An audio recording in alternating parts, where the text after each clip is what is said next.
At 5:42 p.m. on July 5, 2018, Melody Farris placed a frantic 911 call. Her voice trembled as she reported her husband, Gary Farris, a well-respected attorney, missing. But within hours, what investigators found would shake the entire community. Gary's burned remains hidden in the woods near their Georgia home. And what happened next would haunt everyone forever. He's gone, and I don't know what to do. Melody's voice, trembling with fear. Gary Farris was the kind of man who lit up a room. As a seasoned attorney in Cherokee County, Georgia, Gary was known for his unwavering integrity, quick wit, and passion for justice. Outside the courtroom, he was a loving husband, a proud father, and an avid outdoorsman. He loved fishing trips with his son Scott and hosting lively family barbecues on weekends. Friends described Gary as the rock of their group, someone you could call at 2 a.m. and know he'd answer. He had dreams of retiring soon, spending his golden years traveling across the country with Melody.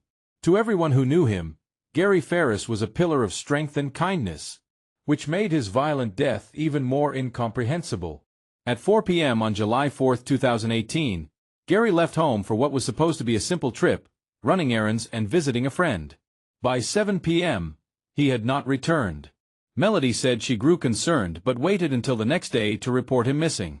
On July 5, at 5:42 p.m., the 911 call was placed. Police began a search, initially treating it like a missing persons case. But just hours later, the search took a horrifying turn. Deep in a wooded area near the Farris home, authorities discovered a burned-out patch of ground. Inside, were the charred remains of a human body, barely recognizable. Dental records confirmed the worst. It was Gary. He had been shot in the chest with a .38 caliber bullet before being burned. Immediately, questions started piling up. Why had Melody waited so long to call? Why were there no signs of forced entry or a struggle at home? And most chilling of all, why did Melody seem oddly composed during questioning? Early inconsistencies hinted that this case would be anything but simple. At first, investigators leaned toward an outside threat, maybe a burglary gone wrong, or a random attack. Police believed the crime scene in the woods indicated someone familiar with the area, but they dismissed the idea that a family member could be involved. Meanwhile, Melody provided a tearful account of Gary's last known movements. She suggested Gary had enemies in his law practice, unhappy clients, disgruntled opponents. But cracks began to show. Neighbors reported that Melody hadn't seemed worried at all during the time Gary was missing. In fact, she'd been seen laughing and shopping the next morning. Even more troubling, investigators learned that Melody stood to collect a $2 million life insurance payout upon Gary's death. Still, authorities hesitated. For weeks, the investigation drifted. Precious evidence was lost. And all the while, a killer was walking free. Just when hope was fading, a bombshell exploded. Melody's own son, Scott, came forward with troubling information. He told police about a .38 caliber revolver that Melody owned, the same caliber that had killed Gary. Scott also revealed financial tensions between his parents, fights over money, infidelity accusations, and hidden debts. Then, investigators uncovered text messages from Melody's phone that hinted at premeditation. In one chilling message, sent just weeks before Gary's death, Melody wrote, "Soon, all of this will be behind me." But the biggest twist? Melody tried to flip the narrative, accusing Scott of the murder. She told authorities that Scott, motivated by greed, had framed her. It was a shocking betrayal that tore the family apart and made investigators question everything. As the evidence piled up, the truth became undeniable.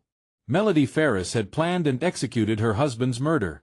Driven by greed, resentment, and perhaps even desperation, she had shot Gary, burned his body to destroy evidence, and concocted a web of lies to cover her tracks.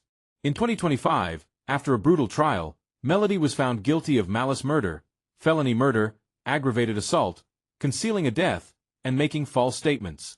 She was sentenced to life in prison with the possibility of parole after 30 years. The jury didn't believe her claims against Scott. In fact, her attempt to implicate her own son only strengthened the prosecution's case, showing just how far she was willing to go. Family, friends, and an entire community were left reeling, grappling with the horrific reality that the danger had come from within. Today, Gary Farris's family is still healing. Scott Farris, once at the center of his mother's accusations, has worked to rebuild his life, honoring his father's memory by supporting victims' advocacy groups and speaking out about family violence. Gary's former law firm created a scholarship in his name, helping aspiring attorneys pursue justice with the same passion he embodied. The Cherokee County community remains scarred, remembering the case as a grim reminder that appearances can be deceiving. For many, the betrayal still stings. How could a wife, a mother, commit such an unthinkable act? Even today, some unanswered questions linger. Was Melody working alone? Or did someone help her cover it up? Could there be other hidden secrets that will never come to light? And most haunting of all, what truly snapped inside Melody Farris, turning love into lethal hatred? Viewers, what do you think? Thank you for watching this chilling case to the end. If you were shocked by Melody's betrayal, let us know your theories in the comments below. Don't forget to like, share, and subscribe for more true crime stories that dig deep into the darkness behind closed doors. And if you thought this case was chilling, you'll definitely want to binge our next video.